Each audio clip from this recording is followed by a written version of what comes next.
Një ngjarje e rëndë ka tronditur ditën e sotme në Orikumi, ku një konflikt brenda familjes ka përfunduar në vrasje dhe vetvrasje. Sipas informacioneve zyrtare nga policia e shtetit dhe burime hetimore, viktimat janë bashkëshortët Llogora Xhebroi dhe Sose Xhebroi, prindër të dy fëmijëve.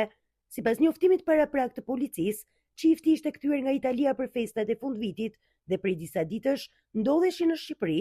Hetimet paraprake tregojnë se ata ishin të ndarë prej kohësh, por vijonin të jetonin në të njëjtën banesë. Gruaja kishte kërkuar divorcin, ndërsa dyshohet se burri nuk e pranonte ndarjen, çka ka çuar në përshkallëzim të konflikteve mes tyre.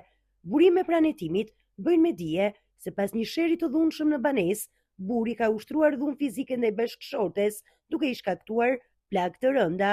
Dyshohet se ai mund ta ketë mbytur gruan me duar.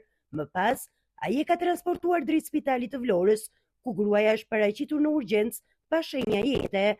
Pas dorëzimit të trupit të pajetë të bashkëshortes në spital, autori është kthyer në banesën e tij në Orikum, ku sipas policisë i ka dhënë fund jetës duke kryer vetvrasje.